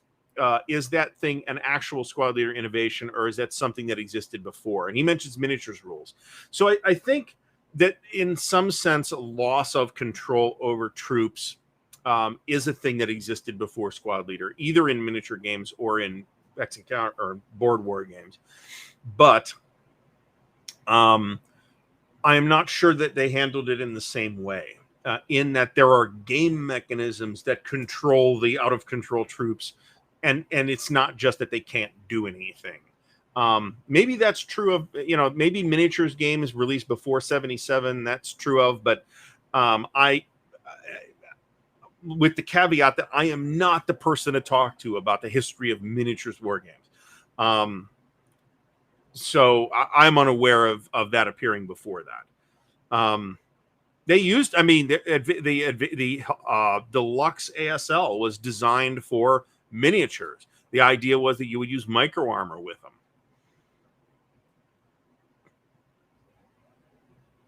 We've got so much chat coming in that it's very hard for me to keep up with it. Stigler mentions that BGG is good for doing basic research on a game, which that's totally true. It's also one of the places you can look for support materials, including errata.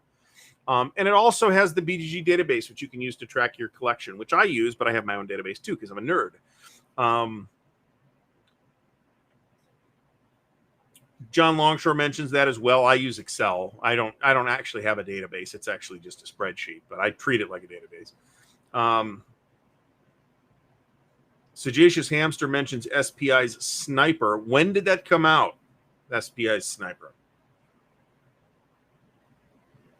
Mickey Joof says Wooden Ships and Iron Men plays well with miniatures, which it totally does. And Fucko says that we have to say that the best game of the 70s was Campaign for North Africa. I don't have anybody that has Campaign for North Africa. So get on that so we can play it. At least then we can say we tried to play it and we failed. Or we can say, no, it is an underrated masterpiece. And there are a few people that believe it to be an underrated masterpiece. BGG can be good for rules questions. Depends on the game. Super groggy games. Holy cow. Super groggy games tend not to have a dedicated people checking in on BGG necessarily. But it depends. I mean, it really depends. If you're looking for like Labatt questions or something like that, good luck on, because you don't know where to find them, right? Whereas it's one of the advantages of the archaic Consim World format is it's all in one folder and you can at least, you know where to ask. Greyhawk Grognard mentions that Trireme works really, really well with miniatures. That's total. I've never tried that, or seen anybody try that. I've never seen anybody play Trireme. But that certainly makes sense. I mean, it's a game that is well suited, I think, to miniatures play. Greyhawk Grognard says we need a Wargame Geek site. Maybe, but For what it does, I don't know that we'd be able to do better than BGG. It's just that there's so much noise on BGG that it can be harder to figure out what you're looking for and where it is. I will say that when I go to BGG, I use the subdomain, the Wargames subdomain, as my like BGG home bookmarks page, and that helps. It helps to filter out the noise, and you can also customize that BGG landing page too.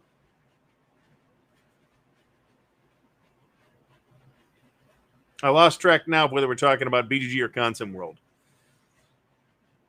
There are certainly some folders on Consim World where it's just a giant mess and people yelling at each other. That's definitely true. That sort of happens on BGG as well. BGG is more tightly moderated than Consim World, I think, at least in places.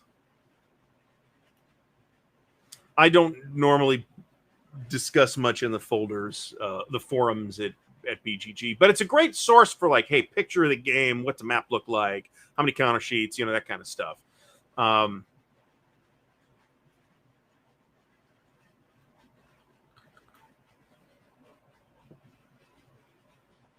do think, and this is worth its own episode as well, is the archaicness of Consim World's website is keeps a lot of people away who otherwise might meaningfully contribute.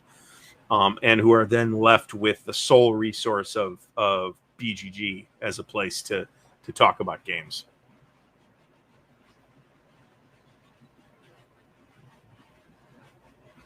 HB mentions that there are designers and there are publishers that support one and not the other. So sometimes you're stuck going to Consim World or stuck going to BGG or whatever.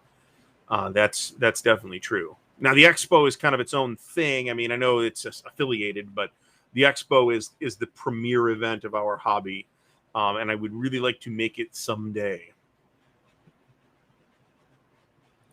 All right, I'm getting more messages. More messages. For the 70s. Yeah, but these numbers are bullshit. I mean, at least Panzer Grenadier is on the list. When we start talking about geek rating, is this the bottom? So just SPI. These aren't in order by geek rating, though. It doesn't look like. Well, Panzer Grenadier is higher. I'm going by the numbers now. Is the highest on this list, and Campaign for North Africa is way, way down.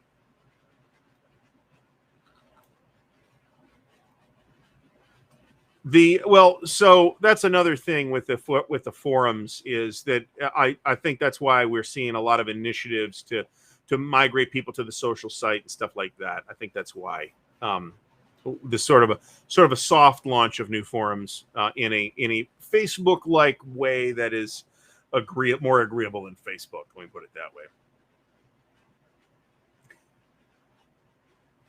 So the numbers here, there's some really interesting numbers here. Let me pull this graphic up too. Hold on. Got to save it as a JPEG though.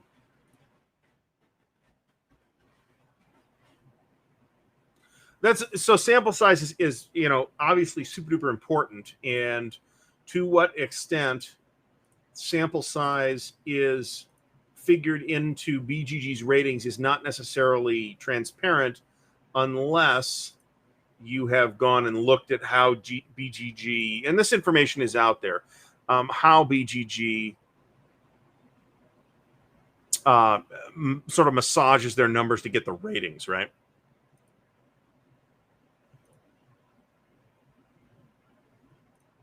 Is this it? This is it.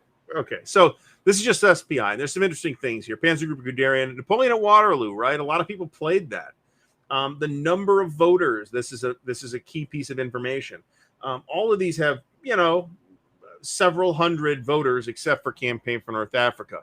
The 151 voters on Campaign for North Africa is probably the 151 people that bought it when it was released in 1979.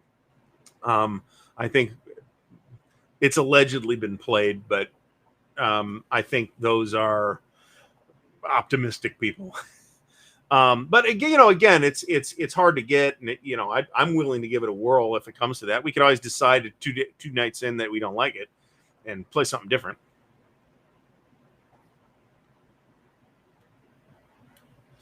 I don't know. Do we consider Freedom in the Galaxy a war game? I'm inclined to be honest, because it's super duper war game. It's a John Butterfield design. I think John Butterfield and a co-designer, as I recall. War of the Ring is a straight hex and counter game. I like Conquistador.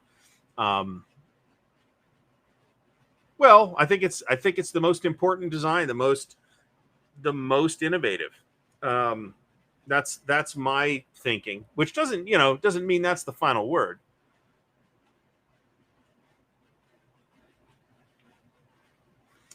I'm certainly not willing to say that. I don't think anybody should be making their final decisions based on what the BGG ratings are. Let me put it that way. Of all of these, let me pull up the new one.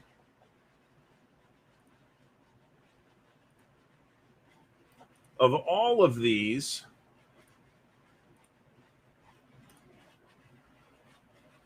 I'm just going to share this. Sorry if I'm giving something away here. Okay. Close that because I don't want it. We see that Panzer Guderian is on the top. And of course, it did migrate its way to Avalon Hill as well. But Terrible Swift Sword is on this list as well. As big a fan of Freedom in the Galaxy as I am, I'm not sure I think that really belongs on this list either. Or War of the Ring. I do think that Conquistador is a difficult topic to handle with the level of care that you'd want to do if you were releasing such a game right now. I have not looked at the Conquistadors, a recent release from Compass, so I can't speak to whether that does a good job of that or not. Ye Old Geezer Gamer mentions Frederick the Great. That's another good one, actually. That is another pretty well. I think it's not in the same class as Panzer Guderian or Squad Leader or Panzer Blitz, but it's another game that I think a lot of people think holds up pretty well. Let's see if we can do this. That doesn't help that much. I can turn the chat overlay off. That makes it easier. But I don't think War of the Ring is in the running. I'm not sure Battle for Germany is in the running either, but maybe it ought to be, because it's been reprinted a pile of times. Was not redone by TSR, but it's been redone at least 2 or 3 times by Decision, and the latest version is very nice. And then, of course, Napoleon's Last Battles, which has also been redone by TSR, redid it. And Decision has redone it at least twice.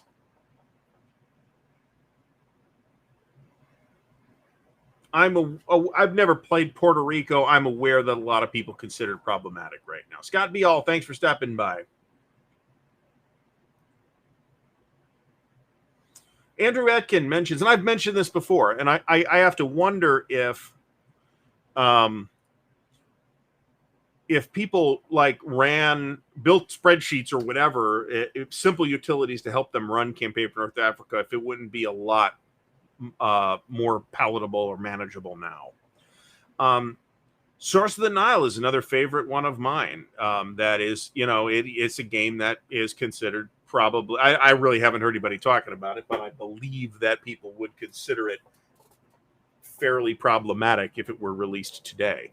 But remember, there isn't anything, and almost everybody will tell you this, remember, there isn't anything actually wrong with liking problematic things. The only thing that people are trying to say is that there's things that you should consider. And to that extent, then I have no problem with enjoying a game like Conquistador or Source of the Nile. I mean, you bear in mind, there are games that would be very difficult to release today. All right, giveaway time.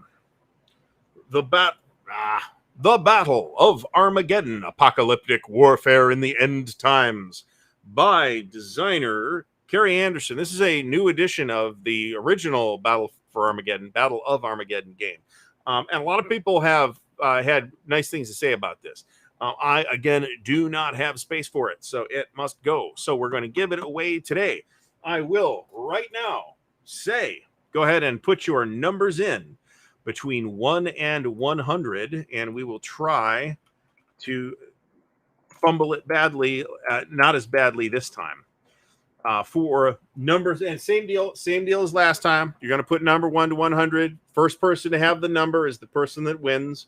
And we'll roll off if we have to, if nobody hits it exactly. And if you're offshore from not in the United States, I will ask you to help out with shipping. And we'll try and get these out this week as well. We'll give that a minute or two. For the folks who have already won stuff, you are not eligible. So if you haven't yet won anything, you are eligible. And remember, we're going to have giveaways next week as well. So my space clearing initiative. So let me mention, we've got about 15 more minutes, that it really, really, really helps the show. If we talked about supporting the show, by throwing me some money, which is great when you do it, but you can support the show just by subscribing to the channel and liking the video and interacting with the videos. And just by being here, you are in fact supporting the show. So I really do appreciate that.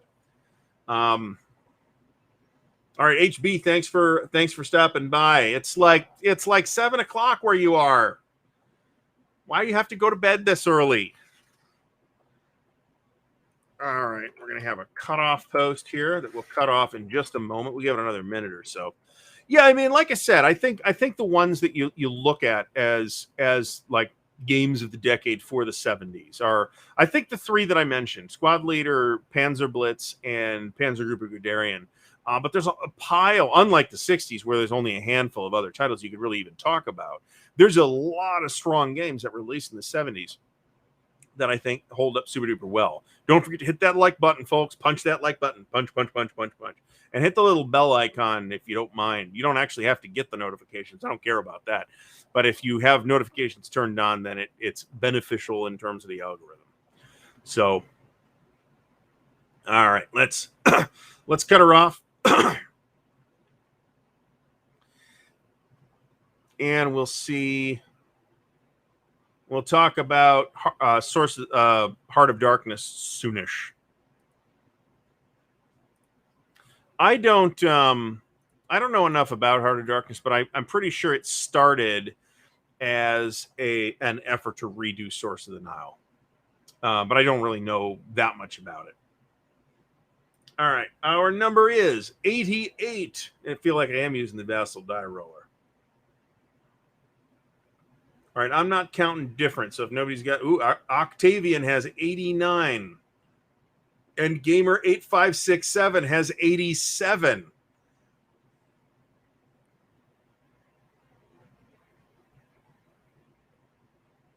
And Fast Hines has 86.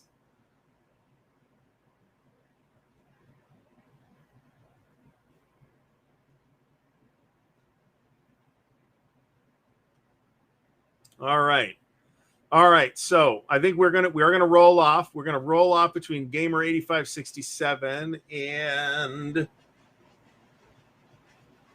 Octavian. You guys were one away each, so I am going to say each of you give me a number between 1 and 6, and we will roll off. Thunderdome, as mentioned.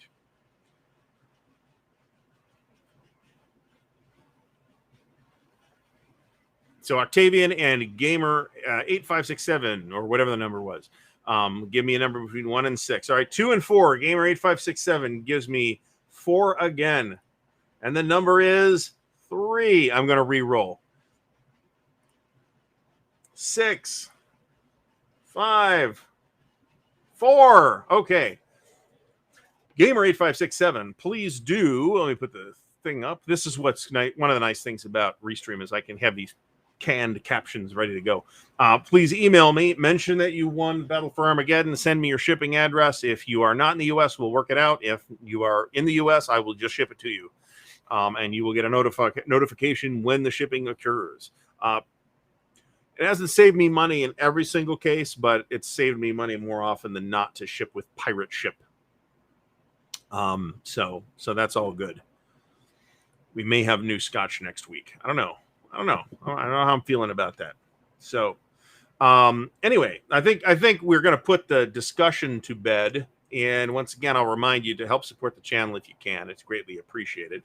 I don't want to belabor the point too much. So, congrats to Gamer8567. Clay Stone has been, I think it's Clay, has been playing CNA on, and he's been posting progress on Facebook. It's actually quite an attractive game for its age. I got to tell you that. So there's that. And I mean, we could, I don't want, one of the things that I thought about doing, and I'm making a bit of an effort. I'm not killing myself here, to try to keep the hobby in a positive light, right? And talk about the things that are cool in the hobby or interesting rather than the things that suck. Which is maybe why I haven't done the shittiest games of all time show, which I was actually was on the list of things of potential show ideas at one point. And then we pointed out, and it might have been Stigler that pointed out, that we would just be talking about decision games the entire night. And that would be not fun. And I don't really want to pick on decision games because there are things from Decision that I do like, and they better ship me my 2 copies of World of War magazine too. One of them's actually for fucko. So, but those are supposedly on their way. They actually didn't bill me for them right away. It took them a couple days to bill me. I'm not sure why. So let's turn this off. All right. So I noticed the weird lighting problem. Let me try this just as an experiment. Boy, that doesn't make a difference at all. Yeah, you see how, I mean, I can understand why that's causing, because I'm kind of putting my hand in front of the autofocus and it's changing the focal distance, but that's not a thing that was happening before. So I'll have to experiment with that. Maybe next week we'll go back to straight OBS and see how it works. But then I got to figure out how to put the timing up and stuff like that. Doug mentions Fresno Games Association. I have already mentioned Fresno Games Association. I have a copy of SPI South Africa, actually. I'm not sure it's my elbows, though. I mean, if you look at that, to me, on my screen, like the whole screen turns blue, which is super weird. But we're going to be relocating the area soonish, and hopefully that will alleviate some of the problems that we currently have with things like lighting, which this area is very difficult to light because these are black. That was hadn't really counted on that when I bought them. So, all right. So just to remind everybody, there will be giveaways next week as well. So, and I don't have a topic for next week yet, but I will mention that there should be, if I get the thing edited, which I should do tomorrow, I guess, there will be a video unboxing this week on Thursday. And we are talking with Dan Pencaldi of No Enemies Here on Wednesday's show. That is here at Ardwulf's Lair. That is at 6:30 Eastern Daylight Time. So you're saying I'm too pink, is what you're saying, Doug? Thank you so much. It probably is the lighting, actually, and possibly the black shirt and the black chair against the black bookcase, and yet there's this cream-colored window shade that's throwing things off. So the lighting is a big, significant part of the problem, actually. If I had stronger light, not even stronger lighting, because if I turn this all the way up, I'll look like that's really not that bad. But then I have to squint because that's just a giant ass light right here. It's shining me in the face. So, a fellow person of pallor. Oh, yes, indeed. I am, in fact, one of the whitest people around. So anyway, You can also find social links in the video description as well. So if you're interested in any of those, Twitter, Facebook, all that jazz. Instagram, I'm actually on Instagram. I think there's a link to that in the video description as well.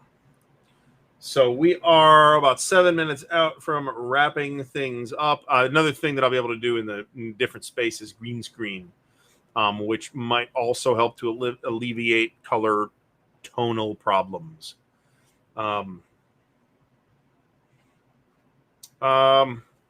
This is a good idea. Best wargame adjacent titles from the 50s to the 70s. The problem is that that's a good idea, but the problem is finding them necessarily. It's much easier to find more modern wargame adjacent titles just because they're easier to find because I know about them already, maybe.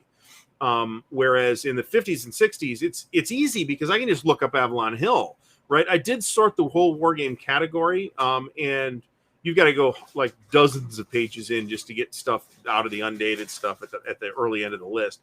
But and you see a lot of those American Heritage games from Milton Bradley. Those are in that list. I wouldn't consider those to be in our space these days. So I do have an idea that eventually we will have a show, a topic of other games, other game publishers.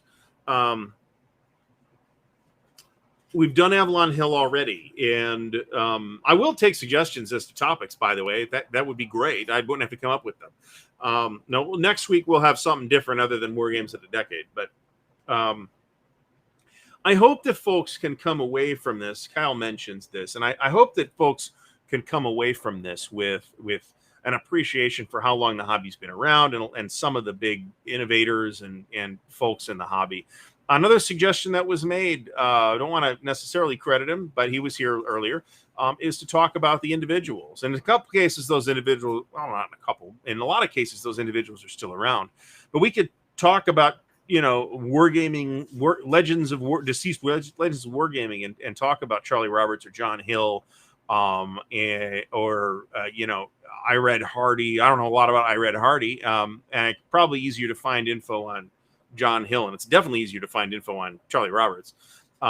Charles Roberts has a Wikipedia article about him. So, Essential Wargaming Gear, I actually did a video on that, covering the tweezers and the dice towers and all that other stuff. And folks can email me too, by the way, ardwulflair@gmail.com. Wargames with the highest shit count. I would venture to say that is the Decision Games War in the Pacific. 9,000 counters. I am unaware of any game with more counters than that. And hilariously, there is an expansion pack to it. I took some grief about badmouth in that thing because based on my assertion that I don't think it was actually play tested. And somebody decided, the designer whose name I don't think I recall, but the designer has passed away. Okay. And he did say that they had played it beginning to end once. I don't believe that the designer tried to make the case that was adequate playtesting, nor do I believe it to be adequate playtesting. So I don't see any reason to change my assertion. Now, again, I'm just a random guy on the internet, right? You take this for what it's worth, right? This is worth every penny that you're paying for it here tonight. I don't think it's worth your time. I don't think it's worth anybody's time. If somebody plays it, and I'm willing to have that discussion with somebody who has played it and says, no, it's actually fabulous. Awesome. Let's come on the show. We'll have that discussion. I got no problem with that. I am absolutely willing to walk that statement back because it's not particularly well founded. I haven't played the damn thing. So